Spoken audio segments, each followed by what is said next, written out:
All right. I think I'm live. Let me just confirm real quick if I'm actually on here. And if I am, then we can go ahead and get started. So just give me 1 second here. For those of you who are already on, bear with me.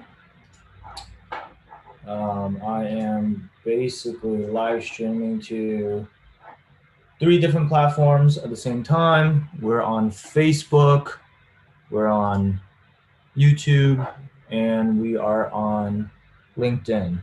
Okay, platforms at the same time. We're on. We'll mute that. Okay, looks like I'm live on YouTube. Let me confirm here on Facebook. My LinkedIn is not loading for some reason. So let's see here. Looks like I'm live on Facebook as well. For those of you that are already on, if you can hear me, can you just do me a favor and drop a comment down below so that I know you can actually hear me?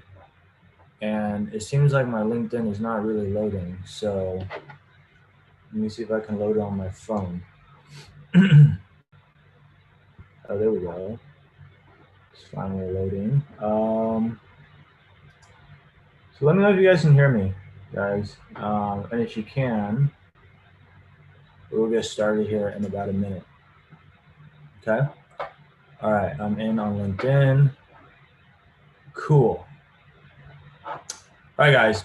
So it looks like I'm in.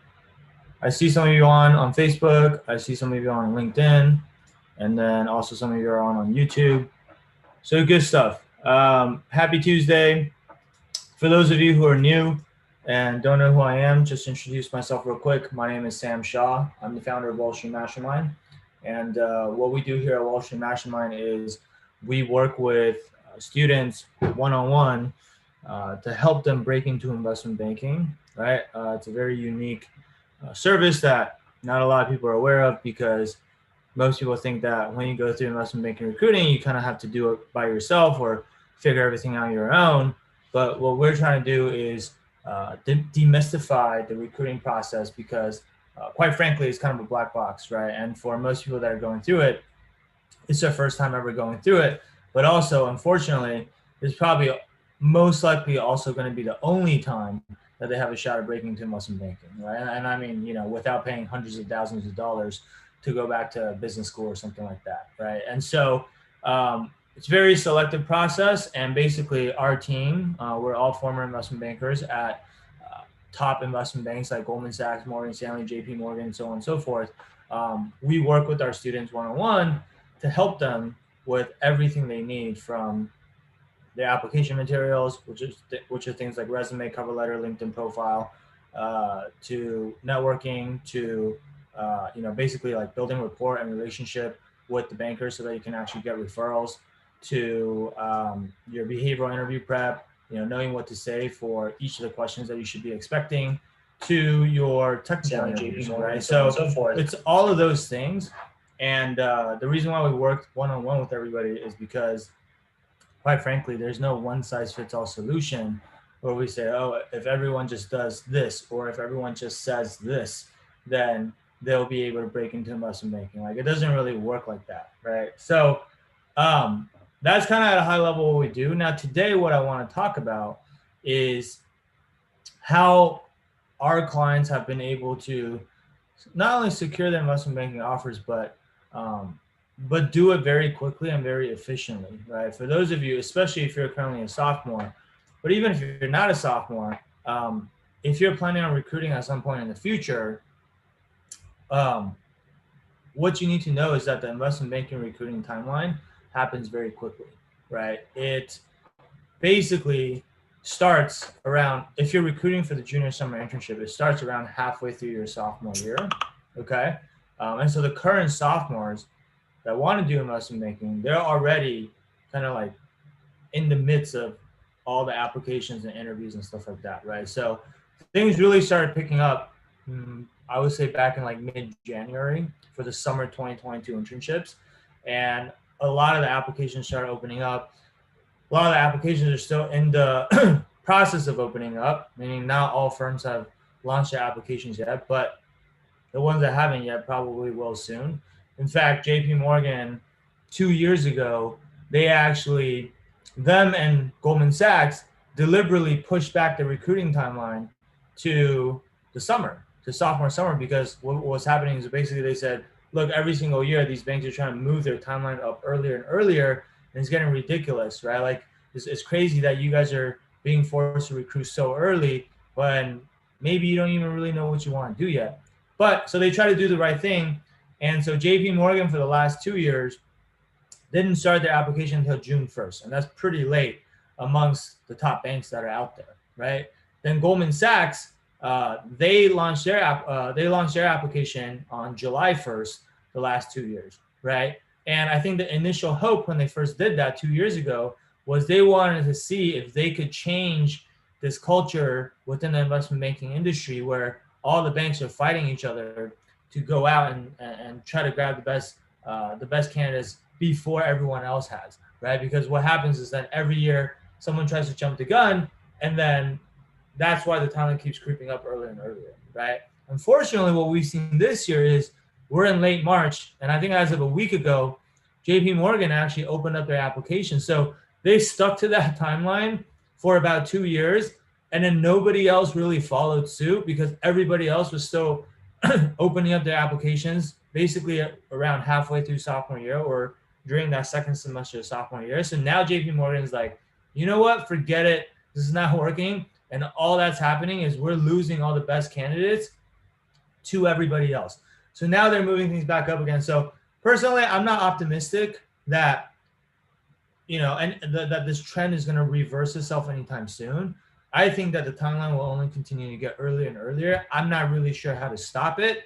So, you know what? We don't make the rules, but all we can do is make sure that no matter when they start, you're as prepared as possible. And so time is of the essence, right? Like some of you, like you might be watching this as a freshman right now, and you might be thinking, hey, like I'm just a freshman. I still have a lot of time. I can worry about this later. That's the wrong mindset to have because pretty much less than a year from now, I would say maybe 10 months from now, and who knows what happens next year. The timeline moves up even earlier, maybe less than 10 months from now, you're going to have to be ready to go, right? And by being ready to go, what I mean by that is your resume has to be ready to go. You're going to have all of your relevant experiences ready to go on there. You're going to have to, so that means you have to acquire those experiences before the second half of your sophomore year, right? Which is not that much time. You have the remainder of this semester, which is almost over, applications, and then you have basically around halfway through sophomore year or during that second semester. Yeah, so you have the remainder of this sophomore year, which is maybe 2 months left. You have your sophomore summer, and then you have your first semester, remainder of this semester, which is second semester of freshman year. Then you have your freshman summer, and then you have your first semester of sophomore year. Those are the kind of the opportunities that you have to go out and build your resume. Right? So anyway, that's only a part of it, right? You also got to network with the bankers and make sure that you have those referrals lined up before the applications open, ideally, right? If you try to scramble and network after the applications are open, it's a little bit late, right? And also at that point, people kind of know like, well, you just coming to me last minute and you just want the referral. It's not going to be as good of a relationship, right? And you won't have as much time to nurture that relationship, right? And even learning the technical questions, that takes time, right? Even, fleshing out your behavioral answers, that takes time, right? And so the number one thing that I want to impress upon you today is just to really have that sense of urgency. It's never too early to start the investment banking recruiting process. And the sooner you can start, the better. Okay. Now, I know that, I told you guys, our clients have already started to get offers, even though it's only March. And so I just want to show you that I'm not making this stuff up. And so I just picked out like a handful of examples for you guys to see. But basically, these are some of the messages that we've gotten from our clients in the last, just in this past month, right? And a lot of them probably in the last week or so. So this one was in early March. One of my clients, and I'm blocking out all my clients' names for confidentiality reasons. just to protect their privacy. But this client actually is pretty crazy. Like, he got an offer back on March 5th, where he got an offer from Piper Sandler, and he actually didn't even go through the interview process. Okay, he just got a call from the recruiter, and they gave him an exploding offer on the spot. And they're giving him an exploding offer because they want him to accept the offer before he even has a chance to interview with anyone else. Like, most of the other firms, as of March 5th, hadn't even started interviewing yet, right? And so they gave him an exploding offer. They wanted him to accept by March 18th.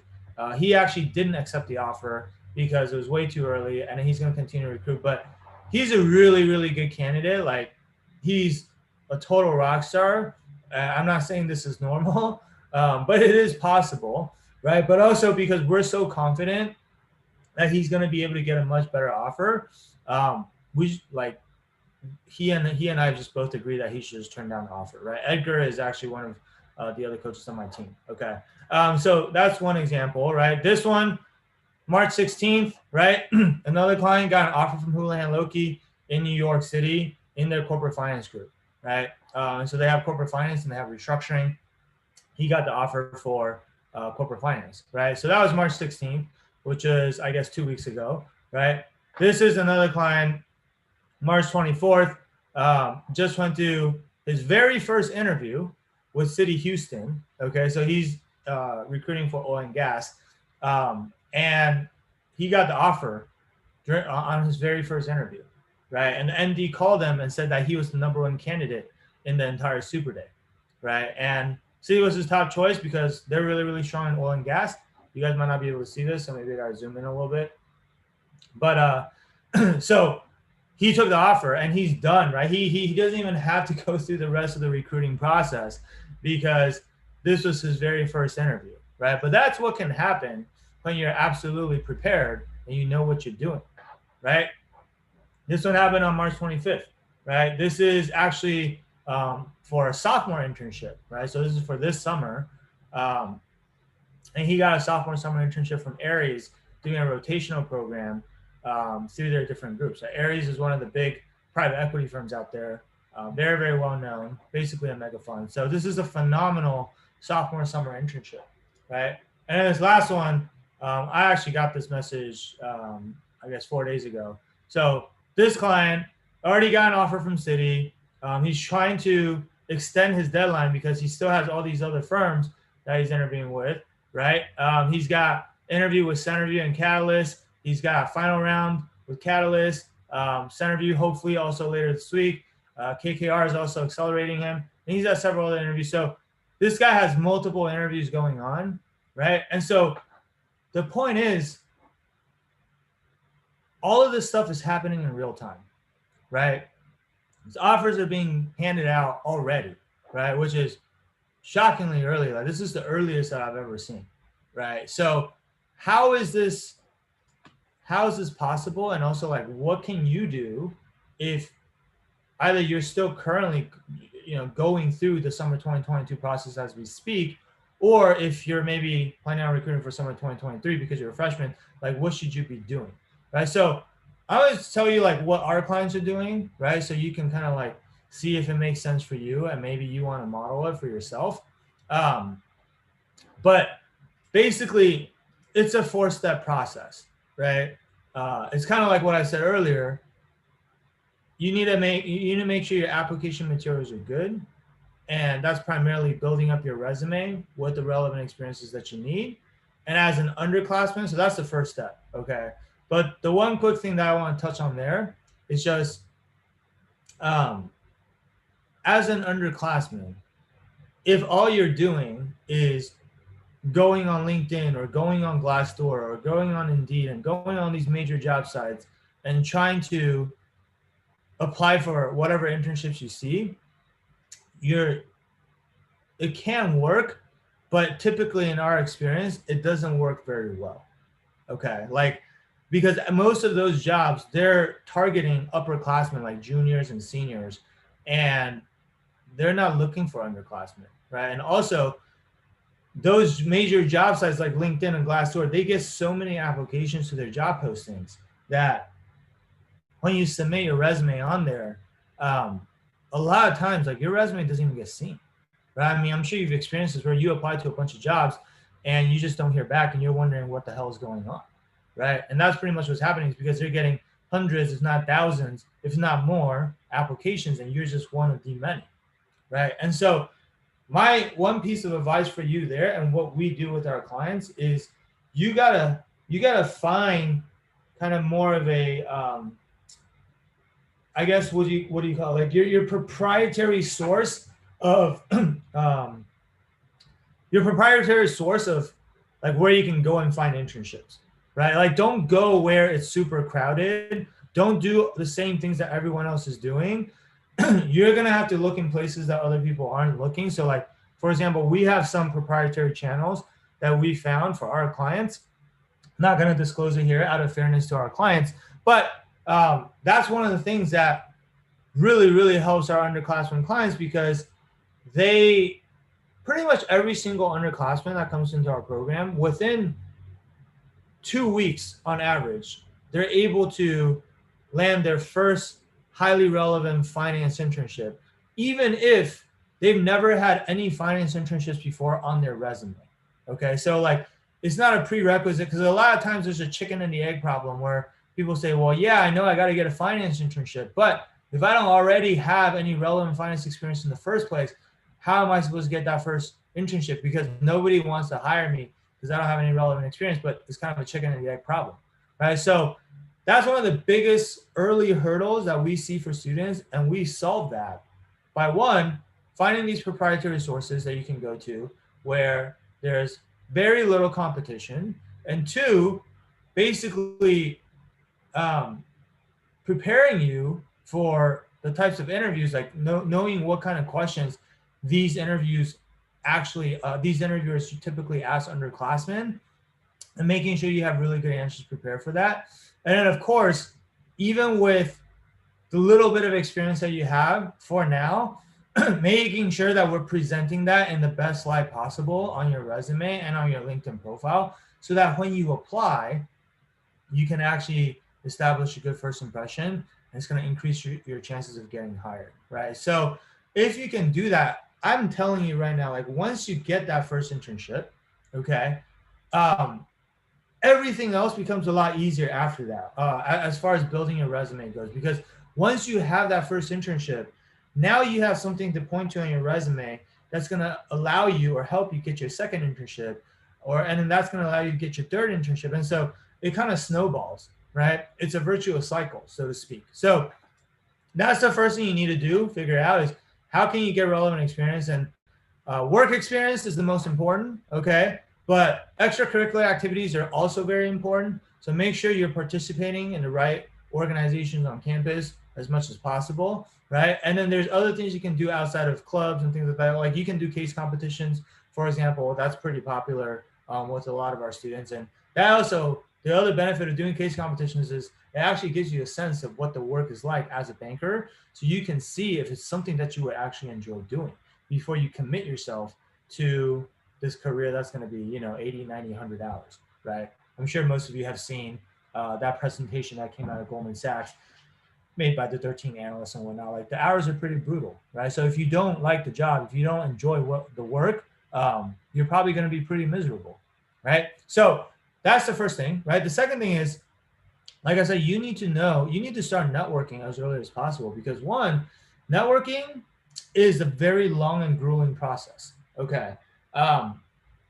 The purpose of networking is, one, to learn more about the job, sure, but that's a very minor part. Like, after the first 5 conversations or so, you're probably not learning anything new about the job if you're asking the right questions, right? But really, the main purpose of networking is to get that referral from the banker that you're networking with, right? You're hoping that, hey, if I network with them now, and if I continue to nurture this relationship over time, when it comes time, when the applications open up and it's time for me to apply, they're going to be willing to vouch for me, right? They're going to be willing to go and talk to people inside the firm, talk to people who have influence, and basically flag my application for them and tell them why I'm a great candidate. Like, that's the goal of networking, okay?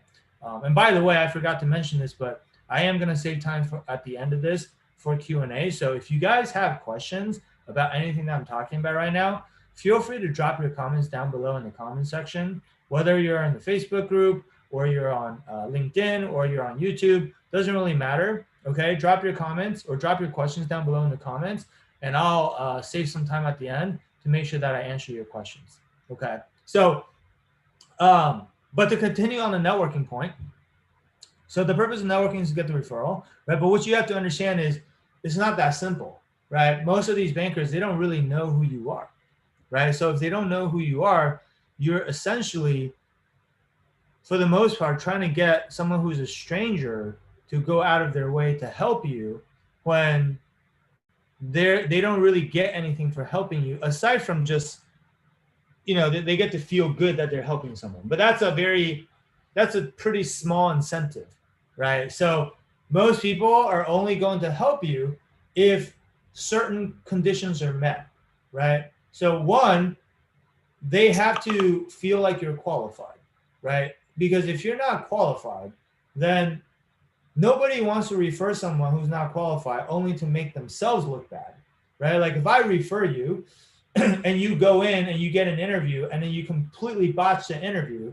now the interviewers who I work with are going to come and ask me like, hey, Sam, why the hell did you refer this guy to us? Like, you just wasted our time. Like, we just spent 30 minutes talking to him and he totally is not qualified at all. Like, we would never hire this guy. Like, nobody wants to be put in that situation, right? So first and foremost, they want to know that you're qualified, and the way that they know whether you're qualified or not, a couple of things. One, your resume. So we already kind of talked about that, right? They want to see that you have the relevant markers on there. But secondly, is through the conversation with you, they're kind of interviewing you in a sense, right? Even though we say it's a networking conversation, they're going to be asking you questions, whether it's behavioral questions like understanding your motivations. Why do you want to do investment banking? You know, why do you want to work for our bank specifically? What do you know about the job?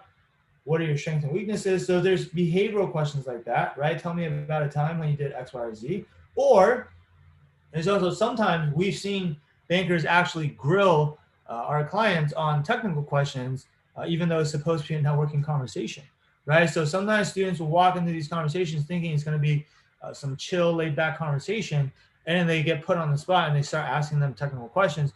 You have to be prepared for that, right? If you don't know how to answer those questions, then you're going to come across as very unprepared, and then pretty much that person is going to just write you off, right? And so that's the first thing, is you have to demonstrate that you're qualified, right? And the second thing is, even if you are qualified, there's going to be other students, a lot of other students that are also networking with the same bankers, and they're probably also going to be qualified too, because it is a competitive process, right? And so if you pass that first hurdle and you're in a smaller subset of people who are actually prepared and you're actually qualified, both on paper and in person, then the second thing is they have to actually like you, right? Because at the end of the day, if I talk to a handful of students, or say a dozen students who are all qualified, then the tiebreaker is going to come down to, well, who do I want to help the most? Who do I want to see get this job the most?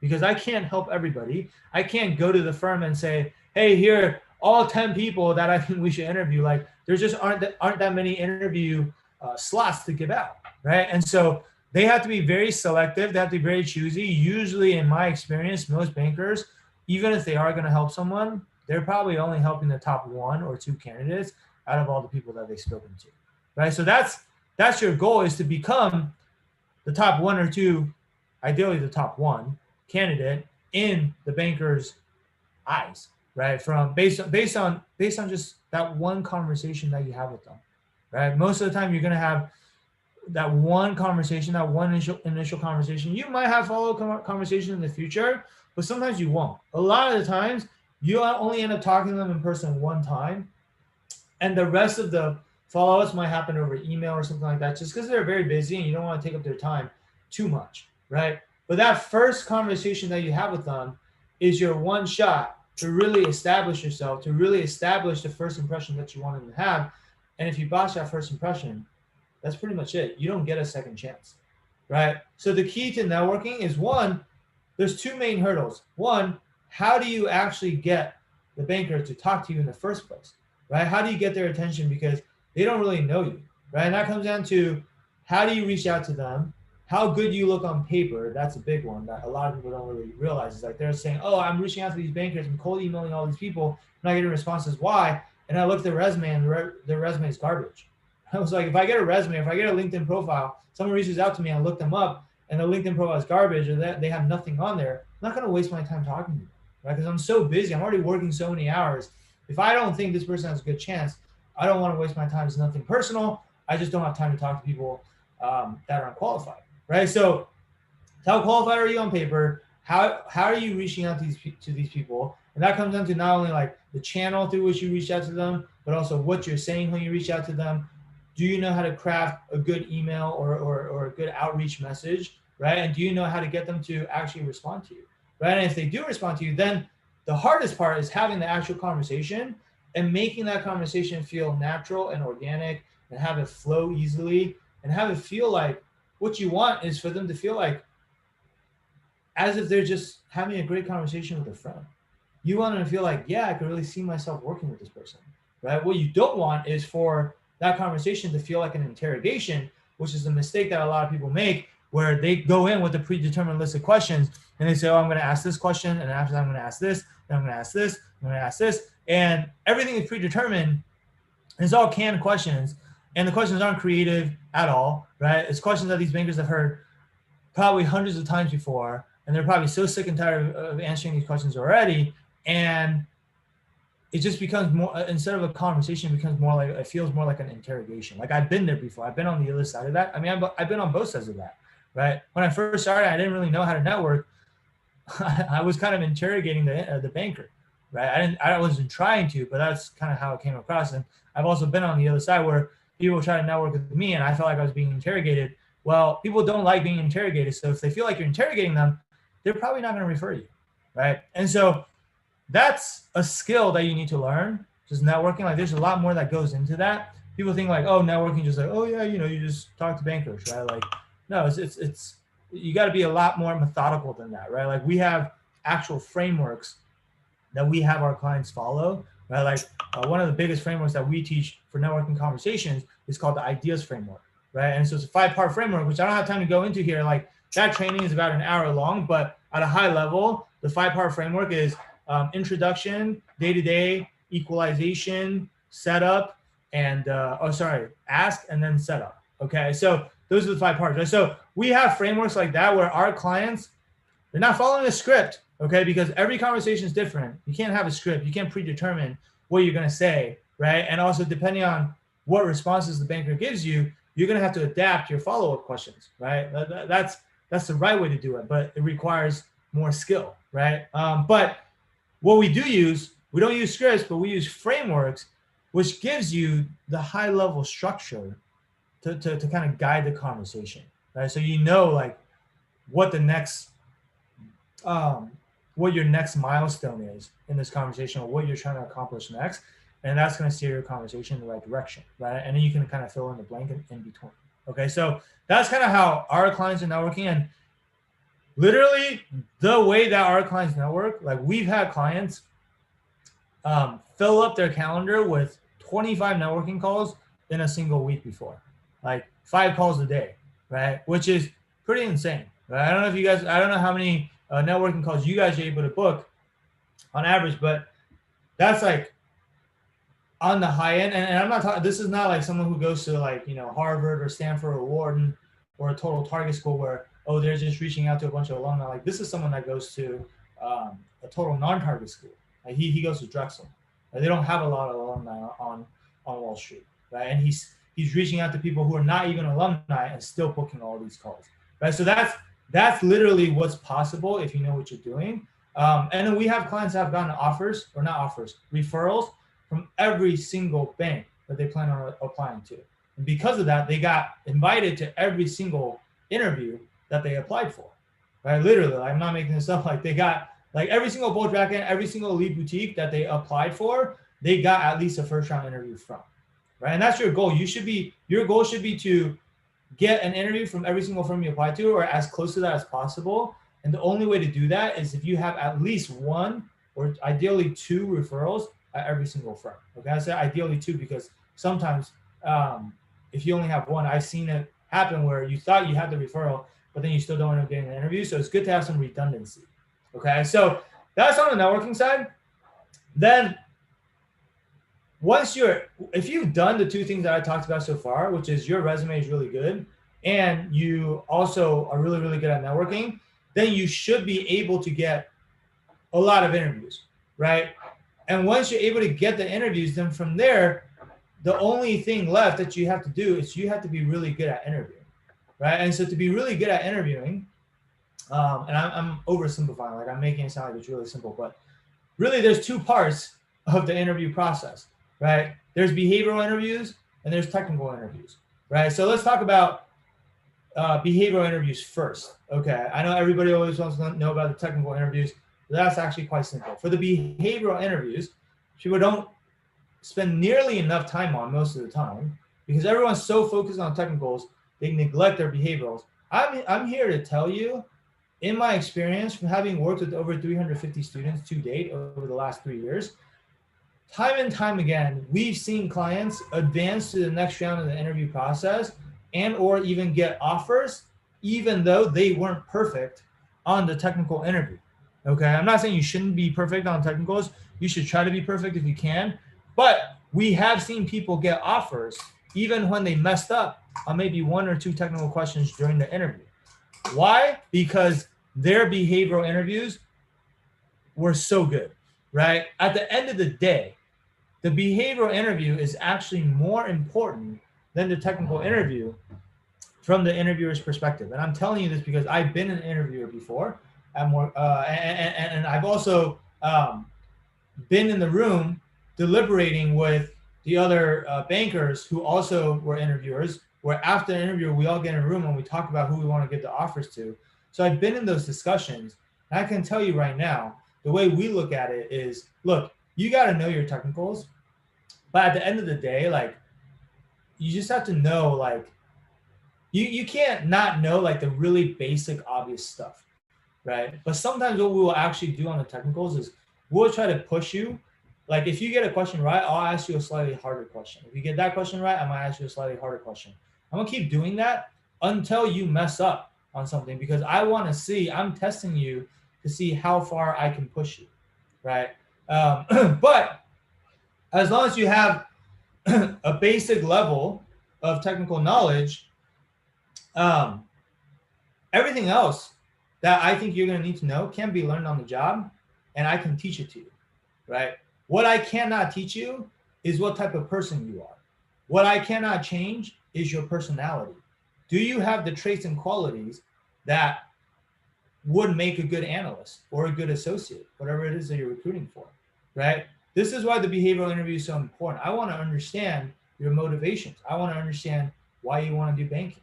Are you going to be one of those people who come in and complain about the hours, right? Like some of the analysts are doing, right? And by the way, I'm totally sympathetic to them. Like, I never had to do banking from home. I think that sounds miserable, to be honest, because a big part of what gets you through the grind in banking is being in the office with your classmates, with the other analysts in the bullpen, whatever, and that camaraderie. And so you kind of don't get that when you're working from home, right? So I'm not trying to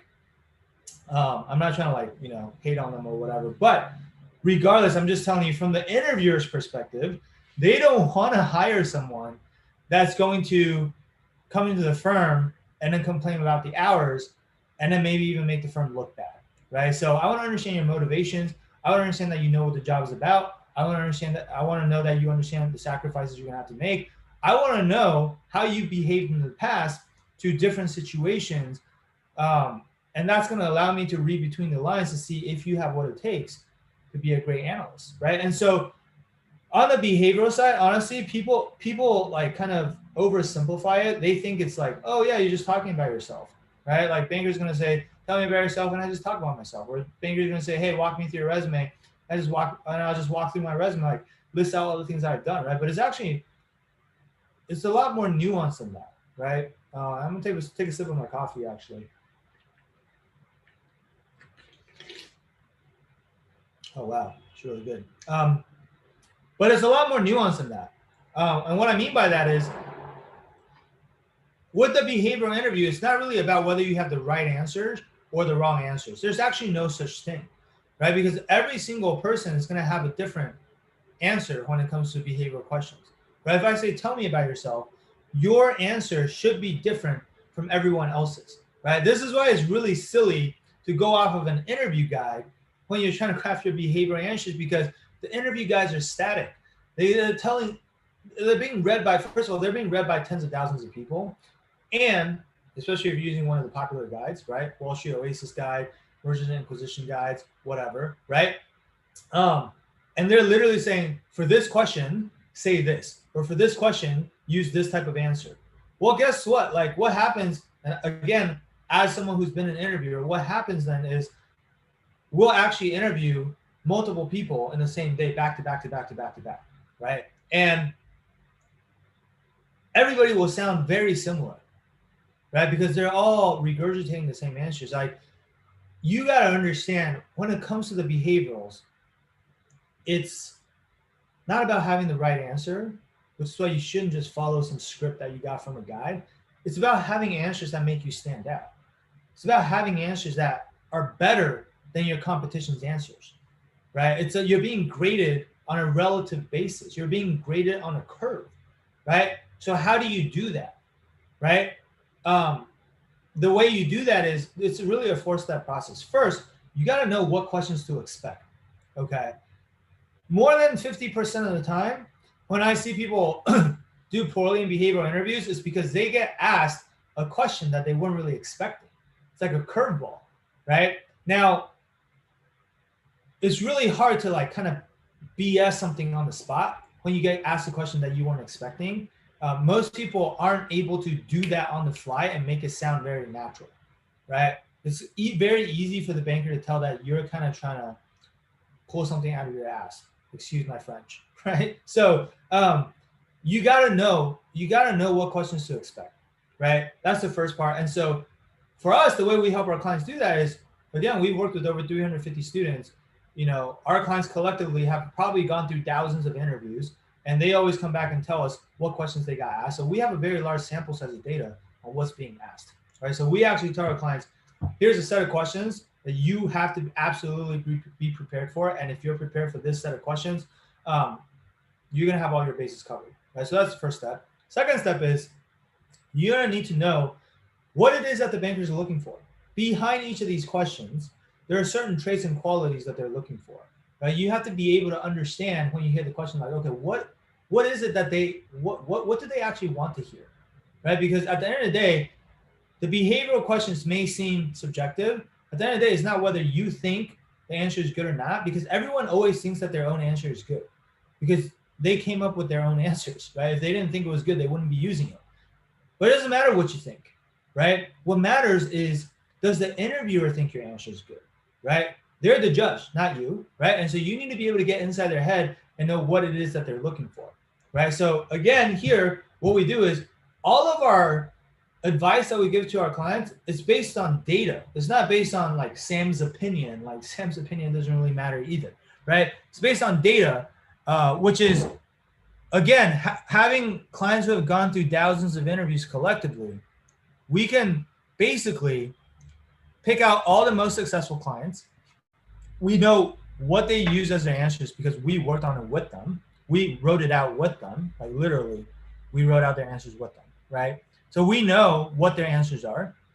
We know what results they got, right? So we can look at, like, for example, the people that got into all the toughest firms, right? Like the Goldman Sachs, Morgan Stanley, JP Morgans, the Centerviews, PJTs, Evercores of the world, right? We place people, Moelis, like we place people into all of those firms at this point, right? So we can look at all the people that had the most successful outcomes, the people who they use as their answers, because the people who got into the hardest firms. We worked on it with them. And we wrote it out. Hold on.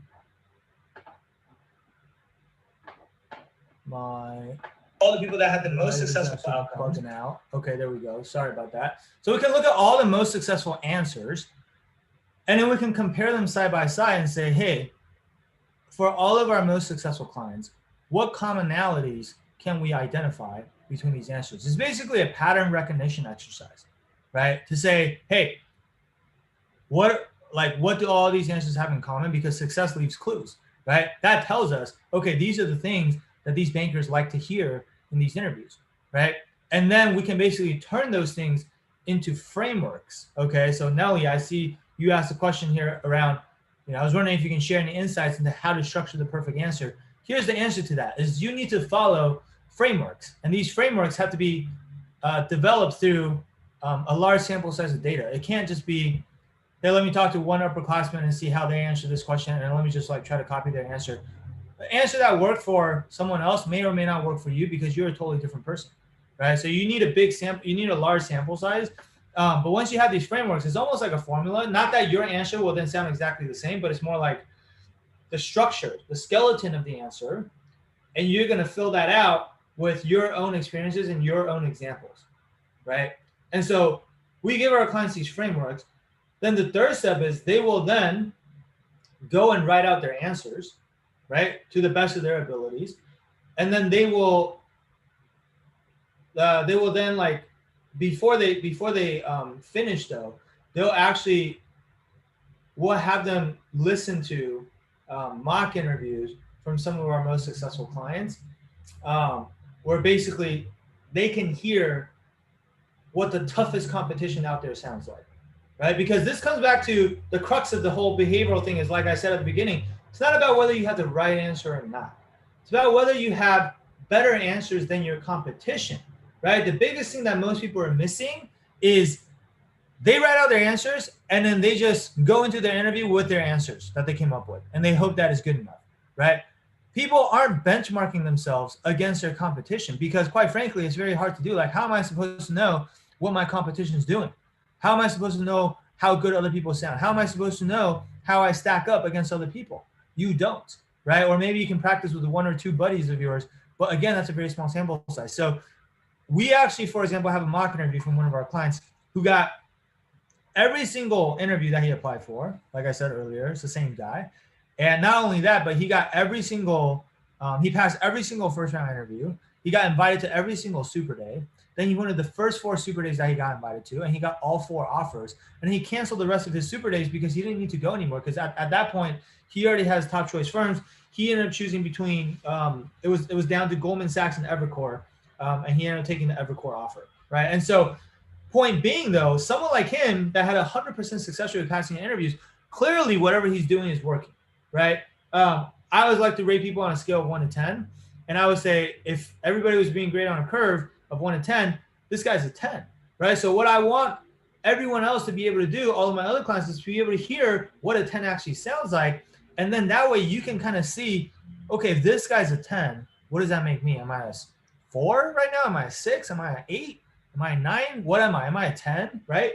It's very unlikely that you're going to be a 10 right off the bat, right? Because there's a fourth step. Basically, once you've come up with the best answers you can and you've benchmarked yourself against the best competition that's out there, now you kind of know like where you're falling short and what you need to work on. Then we will work on your answers with you. Like what we will do is actually, you'll probably end up having like a 15 to 20 page document with all of your answers written out, very long document. We'll actually go through every single answer with you line by line. Like we'll actually go through and track change it. We'll turn on track change it. We'll edit all of your answers. We'll rewrite it for you. Because what's happening is, think about it. If you write an essay at school for one of your classes, you're not going to grade your own essay, right? If everyone graded their own essays, like everyone would get A's, right?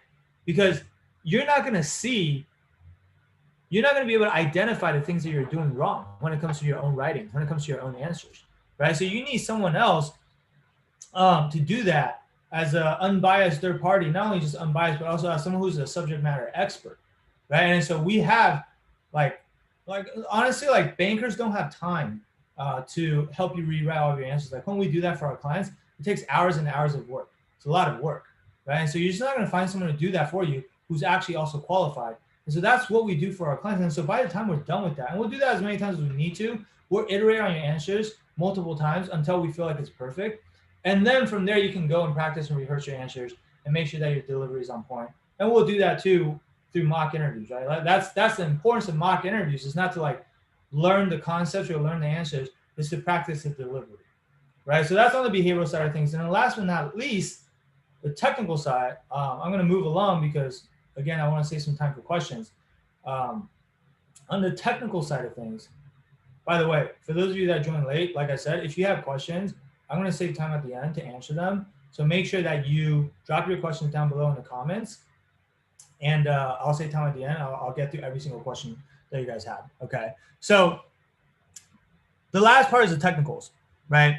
And so on the technicals, it's really quite simple. Like you can either learn the concepts or you can learn the questions, right? And what I mean by that is what most people are doing nowadays, which is a big mistake, is they're trying to learn the questions.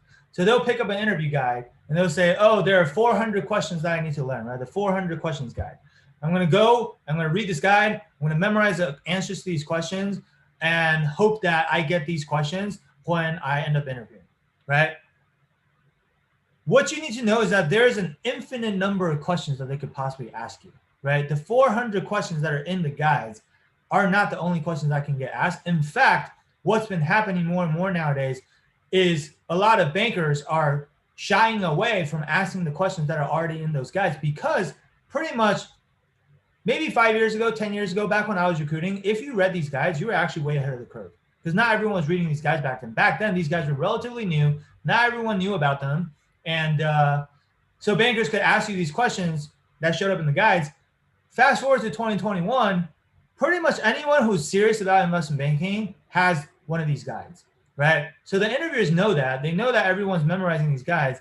It doesn't really help them distinguish the good candidates from the bad candidates by just asking the exact questions that are in these guides that you can just regurgitate an answer to, right? So what bankers have been doing is they've been switching up the questions, changing the numbers in the questions, changing the way they phrase the question to disguise it and make it sound like it's a different question when it's really not.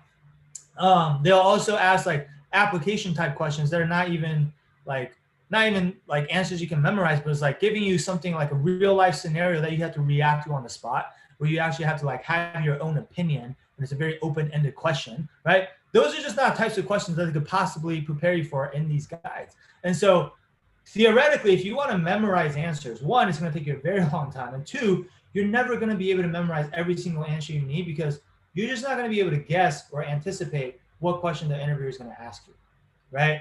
So what you should be doing instead is you should be learning the concepts behind the questions, okay? When I say the concepts, there's a finite amount of concepts you need to know for investment banking interviews, right? It's the accounting and the 3 financial statements, it's valuation methodologies, it's mergers and acquisitions, and it's leveraged buyouts, right? Those are the 4 main topics that you need to know for an investment banking interview, right? And so if you can learn those concepts inside out, you should get to the point where it doesn't matter.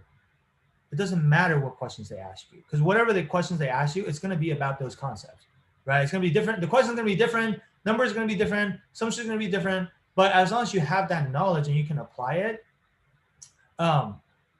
you don't really care what questions they ask you.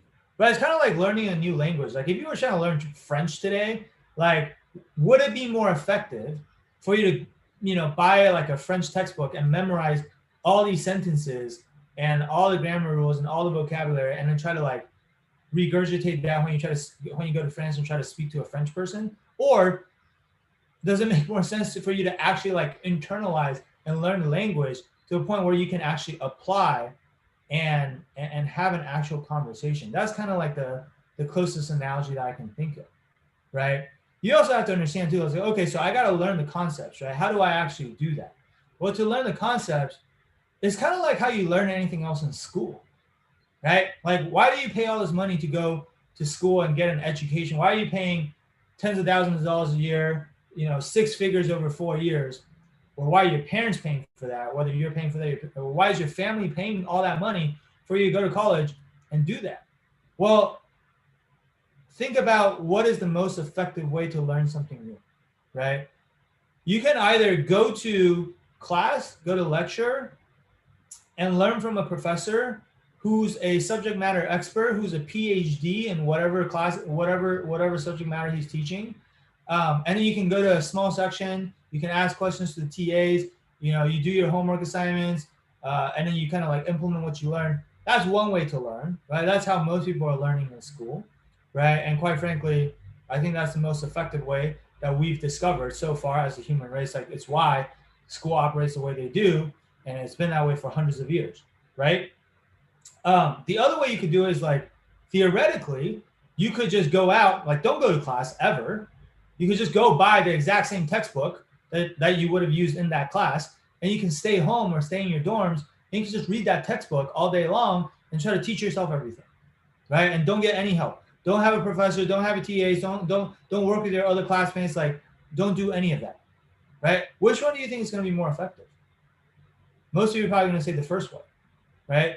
And it's the exact same thing when it comes to learning your technicals. It's like, why would you just go pick up a guide and try to teach yourself everything when you yourself are not a subject matter expert yet, like, and you just don't know what you're doing, right? And like, when you do that, the downside is you might think you understand something, but there might be something that you missed or that's sitting in your blind spot. But because you're not a subject matter expert, you're not able to identify that. You don't see the blind spot. So you don't even know that you're skipping over something. You don't even know that you're making a mistake, right? Whereas if you have someone, like, if you have actual investment bankers who are well versed in the type of questions that you're going to be asked during these interviews, and you have them actually personally coach you and tutor you one-on-one, or even in a group setting, like in a classroom setting, and explaining these concepts to you, drawing everything out on a whiteboard, answering your questions on the spot, how much quicker do you think you're going to be able to learn this stuff? And how much better do you think you're going to be able to learn this stuff? Right? So that's how all of our clients are learning their technicals. And in fact, by doing it that way, without ever having to memorize any questions, ever, they're able to learn all the technical concepts that they need to know. They're able to truly master them, typically on average, in about 20 to 30 hours. That's all it takes, right? And I know so many students out there that are spending hundreds and hundreds of hours memorizing hundreds of questions in these guides, and then they walk in the interview and they're still not prepared, right? And you gotta understand too, like, that's not just like a lack of efficiency on your technical interview preparation. That's also actually taking away from your ability to do all the other things that we talked about that you still need to do, like to prepare your behavioral answers, to network with hundreds of bankers, right? To go out and gain the relevant internship experience and join the clubs that you need to join, and keep up your GPA in school. Like, there's so many demands that you have to meet if you want to be a successful investment banking candidate. Time is your most valuable resource because there's an opportunity cost. The more time you have to spend doing something, the less time you're going to have to basically become good at something else, right? And there are probably in total like 5 or 6 areas that you have to be really, really good in, right? So that's the 4-step process, right? And that's the exact same system, the exact same methodology that our clients have used to basically be able to go from oftentimes a total beginner to having an offer in their hands, even just within 2 to 3 months of when they start this process. Right now, if you're not starting from scratch, it might take you even less time, right? But the point being, like, it's March now. Like, if you're targeting a bulge bracket or a lead boutique bank, I would say most of them are going to be done handing out offers by probably the end of this summer, right? I would say like probably in like the June or July timeframe, I expect most bulge bracket and lead boutique banks to be done with their offers. There will still be more offers out there after that, but you're probably looking at middle market banks, which are still great. But I know for a lot of you, you're like bulge bracket, lead boutique, or bust, in which case, like, you don't really have that much time left, right? So time is of the essence. So if you feel like you're not moving at the pace that you need to move at right now, or if you feel like you want to accelerate this process and you need to become more efficient and be more effective and just become better than your competition, then before I open things up for Q&A here, and by the way, again, a third reminder for you guys to start dropping your questions down below in the comments. And I'm about to start answering these questions in a couple minutes here, okay? But before I do that, while you guys are dropping those questions down below in the comments, there's a little bit of lag, and while we're waiting for that, if you need help accelerating your recruiting process, especially given where we are in the timeline now, reach out to us, right? You can go to our website. You can book a call with our team. And actually, I'll drop a link down below here as well. But you can book a call with our team. It's a free call. It's a free strategy session where we'll get to know you a bit better and understand what your goals are, like what kind of banks you're trying to get into, Do you want to work for a bulge bracket, elite boutique, or middle market bank or something else, right? Secondly, what is it that you need help with, right? Because the way we work with every single person is different, right? Like like I said, we don't take a one size fits all approach. And so if you need help in one area but not the other, like we're only going to help you with the things that you actually need help with, right? So that's what we need to understand. Like, okay, what are your goals and what are the challenges that you currently have that you feel like you need help with? And then based on those two things, we'll give you our very honest opinion on whether we can help you or not, and just like tell you what we think you should do, right? So I'm dropping the link down below in the comments here. Okay, so if you guys want to do that, you can book that call. The call is completely free, and there's no obligation to work with us after you talk to us. Like at a minimum, we'll give you some advice on what we think you should do. You can take that and go implement it on your own if you want to. But if you talk to us and it feels like we can absolutely help you, and we're very confident of that, that's the only condition that we have for us to work with you. Is we don't have time to work with everyone, so we will only invite you to work with us if we're very, very confident that we can get you the job. Like that is literally why we're able to maintain a success rate that's over 90%, because we want everyone that works with us, or as close to everyone as possible who works with us, to get the job, right? That's just how we roll, right? But if we feel like it's a good fit and you also feel like it's a good fit, then hey, you can go ahead and sign up and work with us, and we'll customize a game plan for you that makes sense for your situation. Okay, so that's the little shameless plug there. Now let me kind of start going through the questions that I have in the queue. So if you guys have questions, again, start dropping them in the comments, because I'm going to start answering them right now. Let me see here. Okay, so I have a question here. So Nelly says, I was wondering if you can share any insights into how to structure a perfect answer. Yeah, so Nelly, like I said, I'm big on frameworks, right? So it really depends on what the question is. Every question is going to have a different framework, right? Like a lot of people say, oh, use the STAR method. Like STAR method is a framework too. The problem with the STAR method is that it actually, like, one, everyone's using it. And so I'm not saying there's anything wrong with it, but two, like we actually have a new and improved version of the STAR method, which we call Spark. And it's pretty similar, but basically, like at the end, what most people are not doing is they're not adding like the key takeaways, right? They're walking through like an example or like a situation where there was a problem and there's the action that they took to solve that problem, and then what were the results. But what they're missing is like, okay, like the so what, right? Like, why should I care, right? Like, how is this relevant to banking? How does that tie back to like what does this tell me about why you're likely going to be a good analyst or good associate or whatever role it is that you're recruiting for, right? And so that's like one example of a framework, is the Spark framework, but there are other frameworks too, right? Like, so for example, like for like, why do you want to work for this bank? Like the framework that we like to use is we like to have a 3-part answer, right? So we'll usually signpost and we'll preview what are like the top 3 reasons why we want to work for this bank. And then we're going to elaborate on each of the 3 reasons, like reason number 1, blah, blah, blah, blah, blah. Reason number 2, blah, blah, blah, blah. Reason number 3, blah, blah, blah, blah. And then we're going to have like a closing, conclusion, wrap-up sentence at the end to just like tie a nice little bow tie around it, right? And so that's another example of a framework. So again, we're big on frameworks. You can think about however you want, like frameworks, formulas, whatever it is, right?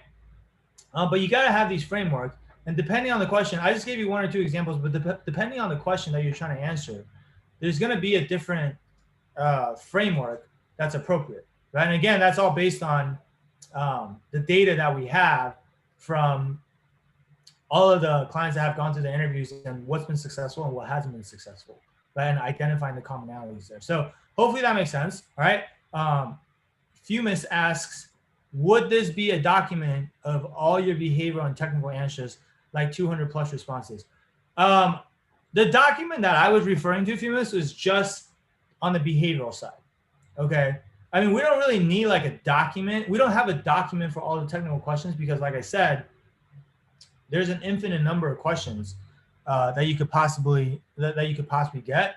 So it's kind of pointless to have a document with 200 plus questions in there because you might not even get those questions. But on the behavioral side, the set of questions that you can get is actually a lot more limited. There are only so many things that they can ask you. They might ask it to you in a slightly different way, but honestly, like our behavioral questionnaire, which is what we call it, that we have our clients fill out, is probably around 20 questions or so.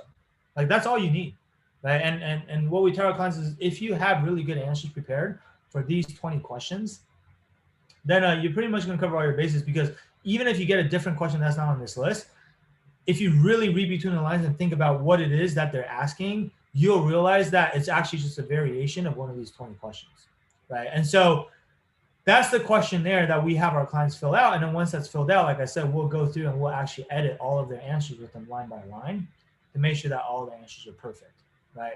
On the technical side, rather than writing out all the questions that you think you might get, because you're never going to be able to anticipate all of the questions. Like I said, it's about knowing the concepts, right? So we teach our clients all the concepts without them having to memorize anything. And then also, like, I mean, honestly, you could fit all the concepts that you need to learn, honestly, on probably just 2 pages, right? So we do have like this cheat sheet that we give to our clients, which is a 2-page cheat sheet that has all of their all the concepts that they need to know on these 2 pages. Of course, if you don't understand the concepts, you're just looking at these 2 pages, you just have this cheat sheet in front of you, it's not going to mean anything to you, or it's not going to be useful, right? But if you, once you actually learn the concepts, you understand the concepts, and then you have this cheat sheet in front of you, it's just there to like kind of jot your memory, right? Especially nowadays, like, you know, it sucks that everything's virtual, to be honest, but like one upside of having all the interviews happening virtually is that you could have these cheat sheets in front of you, right? Like there should never be an excuse for you not knowing these concepts, because it's almost like an open book exam, if that makes sense, right? So we kind of do our behaviors on technical slightly differently, right? And you said, oh, that makes sense. Usually just a couple key stories / experiences that have overlap with the major questions. Yeah, I mean, there are definitely key stories and experiences that you need to prepare, but you know, some questions require you to like go into certain experiences and stories, and some questions are not based on your past stories or experiences. Like there's also like, you know, market-based questions, right? There's also, you know, talking about what's going on in the industry, talking about what's going on in the stock market, talking about a certain deal that you've been following. There's also stuff like that, right? But again, yeah, it's basically, you know, a list of 20 or so questions, give or take, and there's like split into like 3 or 4 different categories, right? So hopefully that makes sense, okay? And if anyone else has more questions, by the way, feel free to drop them down below. All right, I'll stay on for a few extra minutes here, just to make sure I answer everyone's questions. So let's see here. Here's another question. Is it okay once a specific banker has been identified on LinkedIn to reach out to another banker in the same firm whom I've met to introduce me to that specific banker? Okay, so I think the question is, if I identify someone on LinkedIn that I would like to reach out to, can I then go back and contact a banker that I've already spoken to and ask them to introduce me to this banker that I just identified on LinkedIn? I mean, the question is, yes, you can do that, but I think it really comes down to the relationship that you have with this banker that you've already spoken to before, right? Because again, like I said, that first conversation that you have with these bankers and networking, that conversation is what's going to make or break you as far as that relationship goes.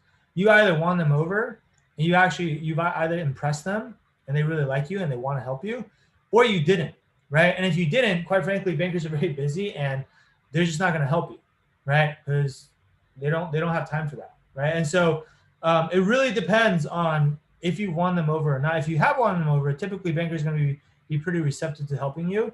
But also, it also depends on like if that banker actually knows this other banker that you're trying to reach out to, right? Because especially like at a lot of these big banks, like I worked in a technology investment banking group, which means I didn't really know most of the bankers that were not in the technology investment banking group. Like I might know some of the bankers that were in the product groups that I worked with. Like maybe I know some people in ECM and DCM and, you know, LeftFin or, you know, some of these other groups, depending on the deals that I'm working on.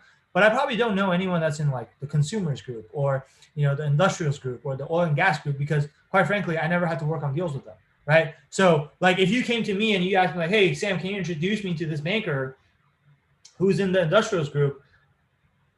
I was like, sorry, but I don't know the guy. Like my introduction doesn't really mean anything, right? Like you got to realize like these banks are so big, they have thousands of employees on the lower end, if not tens of thousands of employees.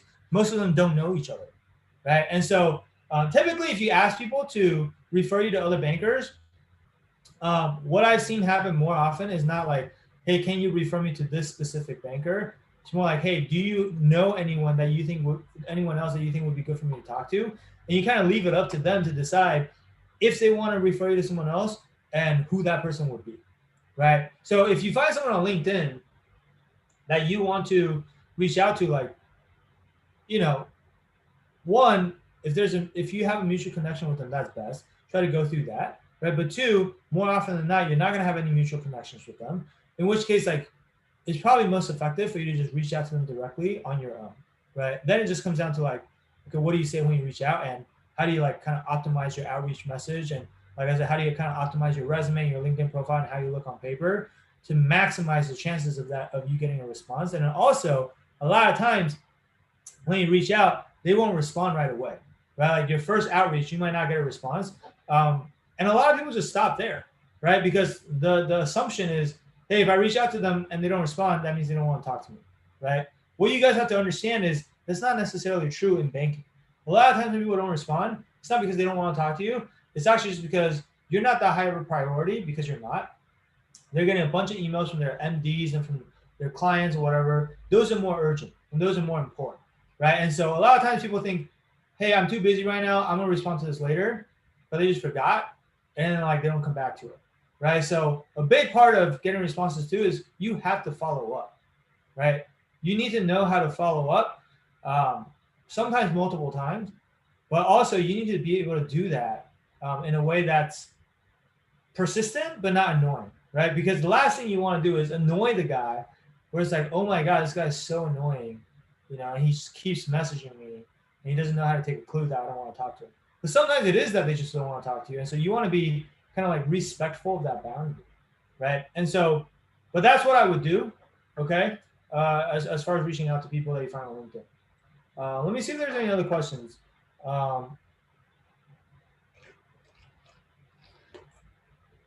Victoria asks, do insight / diversity programs really help? Yeah, Victoria, it's a good question. Yes, they do help. In fact, they are probably one of the best ways to break into these banks if you qualify, right? And I can see that you're female, obviously, so you will qualify. But typically, to qualify for the diversity events, you have to be either female, you have to be Black, Hispanic, Native American.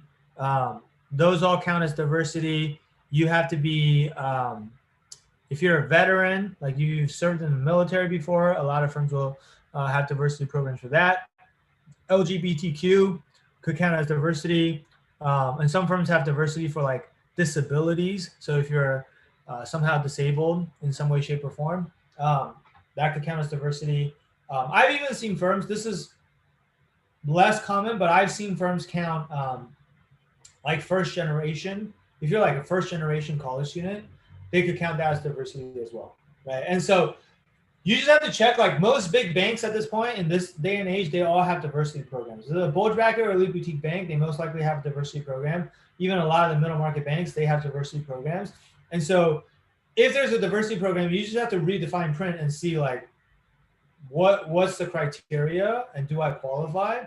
And then if you do qualify, and most of the time these diversity programs are for underclassmen, so for freshmen and sophomores, right? And so you have to jump on this early. Like if you're already an upperclassman, like you're probably too late, right? And so they recruit very early on.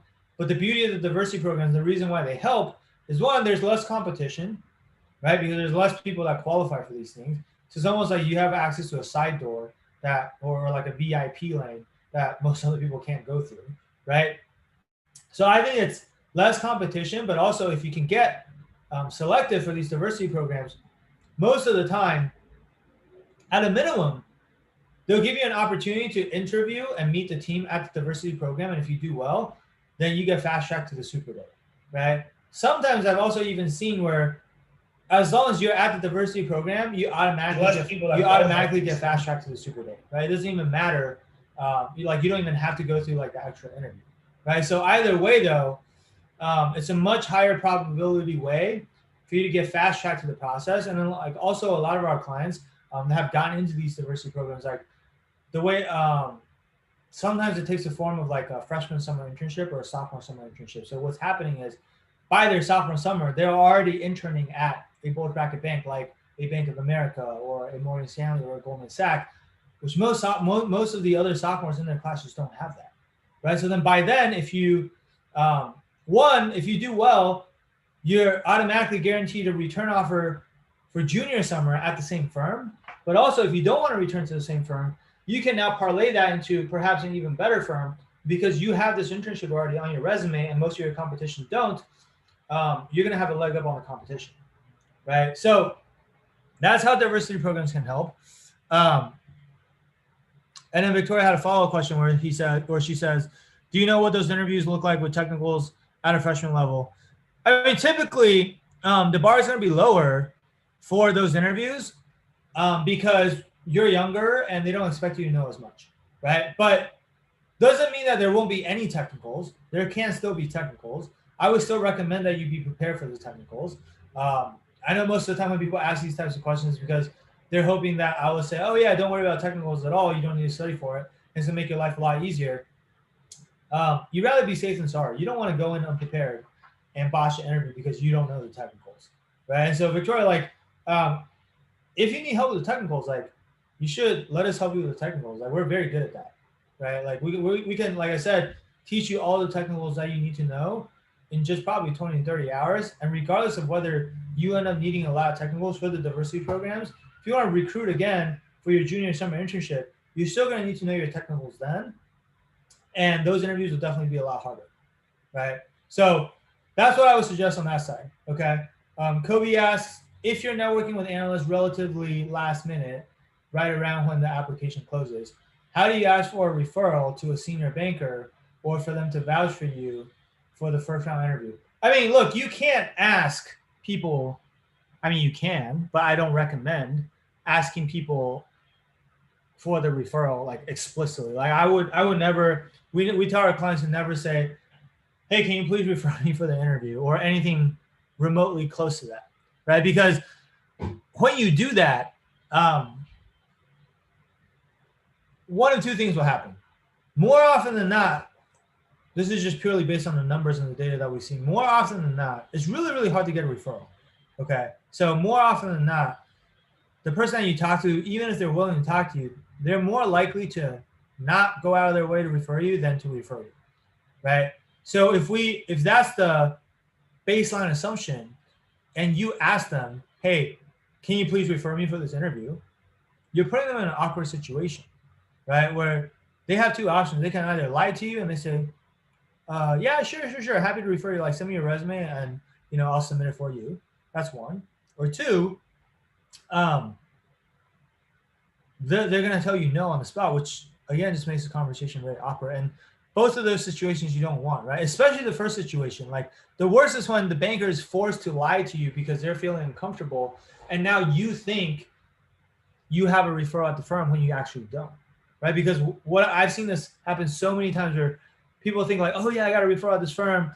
Now I'm set there. I'm going to move on to the other firm. I don't need to network here anymore. I'm going to go network elsewhere. And that banker never referred them. So then they end up, and then like when the interviews come out, all their friends are getting interviews and they end up not getting an interview. And they're like, wait, what happened? I thought I got a referral. Well, it's because you put the banker in an awkward situation and you force them to lie to you, right? And so actually, like, the key to getting referrals is not to explicitly ask for the referral, but you need to do such a good job on the conversation such that you want the banker to proactively offer it without you having to ask for it. Or at least not without you having to ask for it explicitly. Like, they know what you want, right? They understand why you're networking with them, right? Everyone knows how this game works, and it's like people are networking because they want the job, right? I know you're telling them like, oh yeah, I'm just looking for some career advice and whatnot, but like people know what you're after, right? And so the tricky part is like, how do you again accomplish those two things that I talked about, which is one, demonstrate that you're qualified, and two, make them actually like you, right? Actually establish such strong rapport that you make them want to help you. You're like, I want to work with this guy, or they're like, I want to work with this guy, right? And so that should be your goal. And again, like there's a whole lot that goes into that, and frameworks that we use and questions that we ask and things like that. Like I don't have time to go through all that right now. You know, the amount of time that I have left, like that's all inside of our program. In our networking training, like we have probably over 10 hours worth of networking training on just everything you need to know for networking, right? So if you guys need help with that, again, feel free to book a call with our team and we'll see if we can help you out. Okay. Kobe says, well, yeah, I haven't been asking explicitly like that, but I guess what I meant is there anything I can say at the end to help my chances besides having a generally good combo and getting them to like me? I mean, look, the heavy lifting is done up towards like the probably like the first 25 minutes of the conversation, right? Assuming it's a 30-minute conversation, right? But like the last 5 minutes, like yes, there are certain things you can say to increase your chances, but again, that's all inside of our training, and I don't have time to kind of cover that in detail right now. So again, Kobe, if you're interested, I think we might have spoken before, I don't remember, but if not, like, and you want to speak to our team, like just book a call, like using that link that I dropped, and you know, we're happy to talk to you. Okay. Cool. Let's see if there's any other questions here. I might be able to take one more, and I gotta wrap it up here.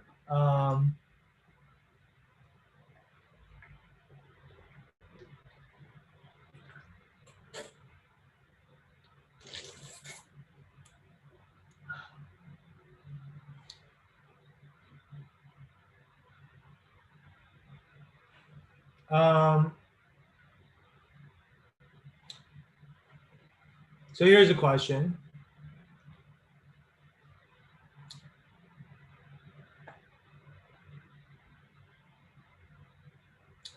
Should our question list change on the level of a banker at a firm?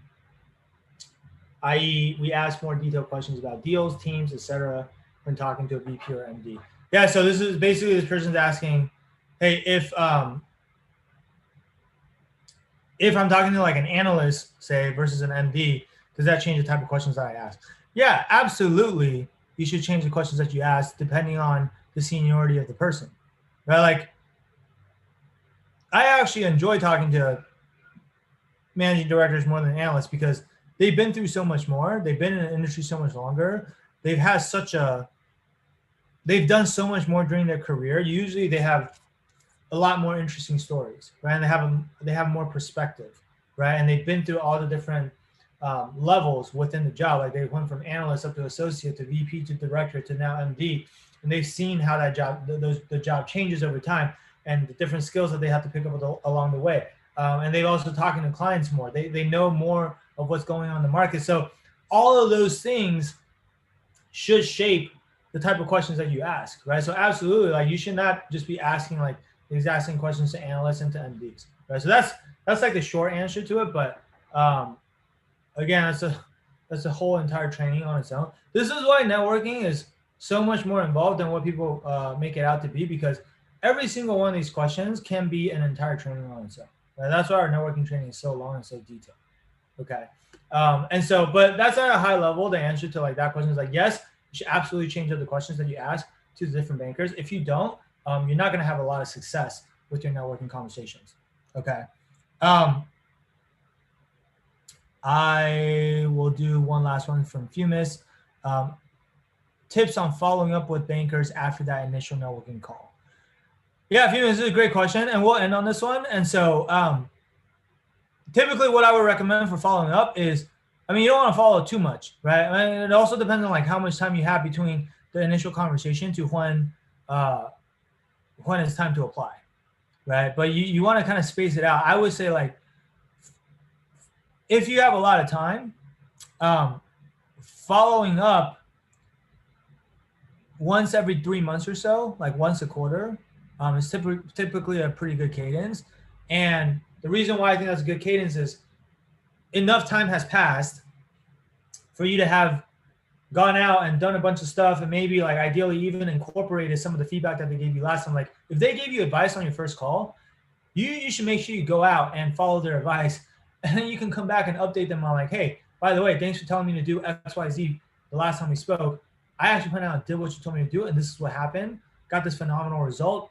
So thank you so much for doing that. Like if people give you advice, most people just like don't do anything with advice, right? And so it's actually like just a waste of their time, right? If you're one of the few people that will actually take their advice and go out and execute on it, and you come back and you update them and you're grateful and you're like, this helped me so much. Thank you for doing that. Like, guess what that's going to do? That's going to make the person feel good.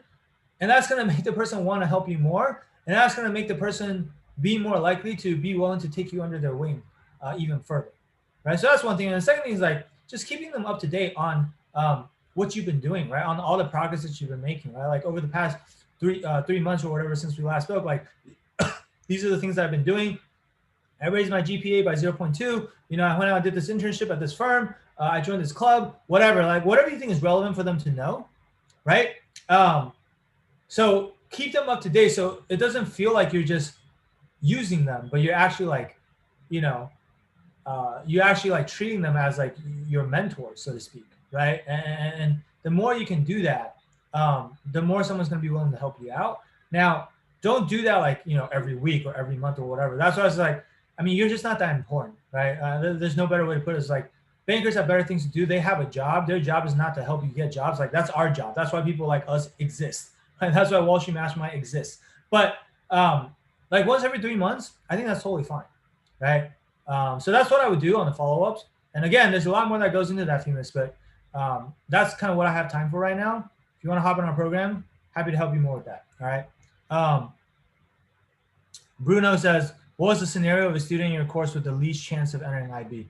Bruno, I'm not really sure what you mean by that. Maybe you can clarify the question. But a student in your, I think what you're asking is like, what is the like least qualified candidate in our program that we've been able to get a job for, or what's like the least likely candidate that we've been able to help succeed in this process? I think that's what you're asking. But if it's not, like, feel free to correct me. I mean, look, I'm gonna have to think about who exactly that would be, because again, we've worked with over 300 students. But what I can tell you is this, right? About half of our students are non-target school students. Like when I say we have an over 90% success rate, it's not because we're only working with kids who go to Harvard and Stanford and Wharton and they all have 4.0 GPAs and their resume is like totally stacked already. Like we have students like that too, but they're a very small minority because most of the students who are that qualified, they're not coming to us, right? Most of them don't really need a service like ours to get into banking. Some of them will still use us because they don't want to leave anything up to chance, and they want that marginal improvement of, you know, getting from the second best bank into the best bank, right? Like, so some of them will still use us, but most of those people aren't coming to us. But half of our clients are non-target school students. We've had clients with GPAs as low as 3.0 on a 4.0 scale who have gotten into banking, right? A lot of our clients have GPAs between 3 to 3.5. We also have clients that have higher than 3.5, between 3.5 and 4.0. But we have clients that have 3.5 and lower. I don't think we've gotten anyone in with like a 2 point something yet. Like that's probably a bit too hard. In fact, like typically we won't work with someone if their GPA is lower than a 3.0 because at that point we're not confident we can help them, right? But even as low as a 3.0, we've helped people get in. We've also had people come to us really, really late in the process. Like there are a couple of our clients came to us after they graduated senior year of college. Typically, like if you haven't had an offer by the time you graduated, like you're not getting in, right? We had a couple, like more than one actually. I can think of 2 off the top of my head. They came to us like 2 months after they graduated, and they got into firms like Jeffries. You know, obviously there's a little bit of luck involved too. It's like the firms have to be hiring at that time. But typically, if you're recruiting that late, you're probably going to a small, no-name regional boutique bank, right? Like the odds are totally stacked against you. So we've had that before. We've also had people come to us like you know, they've already graduated, they've been working for a year or two, they're in like a different industry that's like kind of related to banking, but it's not banking. Like they're in valuation, or they're in audit, or they're in corporate development, and they want to lateral into banking. Like we just help someone from corp dev lateral into Piper, right? Piper Sandler, which is a great firm, right? It's one of the better middle market firms out there, right? We've helped people lateral from KPMG doing audit into banking. Like, so we have all sorts of clients that have different challenges and hurdles that where most people would tell them, because of this problem that you have, you're not going to get into banking. Like if you go online, you go on the forums, you go on whatever, like people will make it out to seem like, oh, unless you're like this perfect human being, or, you know, you have a 4.0 from an Ivy League school and you have like 3 investment banking internships on your resume already, you're not going to get a job. It's just not true, right? Like, it's just not true. Like, they're not being malicious, but they're saying that because that's their version of the truth. That's their worldview, because they don't know anyone that has done that. But we've seen time and time again how people can do that if they just have the right systems in place, right? And so I don't know what your situation is exactly, Bruno, or why you're asking that question. I'm guessing, if I'm reading between the lines, maybe there's something about your profile that's making you concerned that you may not be qualified. And quite frankly, I don't know if you're qualified or not. But if you want our assessment, again, I would encourage you to use the link that I dropped in the comments, wallstreetmastermind.com/apply. Just book a free strategy session with us. And based on on that call, like we'll learn more about your exact situation. You can tell us more in private, so you don't have to do it here in front of everyone else, but you can tell us more about your profile and your situation, and we'll give you our very honest opinion on what we think your chances are and whether we think we can actually help you get the job or not. Because we may or may not be able to. You know, like I'm not going to sit here and tell you like, oh yeah, we can get everyone jobs in banking. Like that's just not how it works. You know, like the industry is very selective. Top banks only accept about 1 to 3% of the people. And for us to have an over 90% success rate, like doesn't mean that we're cherry picking only the shoe-ins, but also like there's a degree of difficulty there where, you know, there's still a minimum threshold that you have to meet, right? Or a certain criteria that you have to meet for us to be able to help you, right? And part of that also is like how much time is there left based on, you know, what year you're in school currently and kind of what type of firms you're reaching out, or what type of firms you're aiming for. Okay. So anyway, guys, I'm gonna wrap it up there. I know I keep saying last question, but then more questions kept coming in. So I want to make sure that I get all of them. But at this point, I don't really see any other questions in the comments. So I'm gonna wrap it up here. I ran over by 30 minutes, so I apologize, but hopefully you guys found this to be helpful. I see a lot of you that are still on here, so I'm assuming that means you guys find value in this. So thanks for showing up. Thanks for tuning in. Again, if you guys need help with a lot of the stuff that I talked about on this call, feel free to book a call with our team. We'll be happy to help you out, whether that's just giving you some advice on this call, or if you end up being a good fit and you want to work with us more closely through your investment banking recruiting process and help you maximize, just like not only get an offer, but get the best offer that you could possibly get. I mean, it's going to make a huge difference on your career. Okay. So like don't take your career lightly, right? Like where you start off your career, the launching point of your career will go a long ways in kind of determining the trajectory of your career, like the slope of your career and how steep it is, right? And so that's what we're trying to help you do. We're trying to give you more leverage, and we're trying to increase the slope of that trajectory, right, for the next 20, 30, 40 years of your life. So this conversation, honestly, a 45-minute conversation could be a game changer for you, right? And it's completely free. So I would encourage you guys to go and book that call. We look forward to talking to you. We look forward to serving you. And that'll be it for today. We'll be back again same time next week with another live training for you guys. All right. Talk to you guys soon.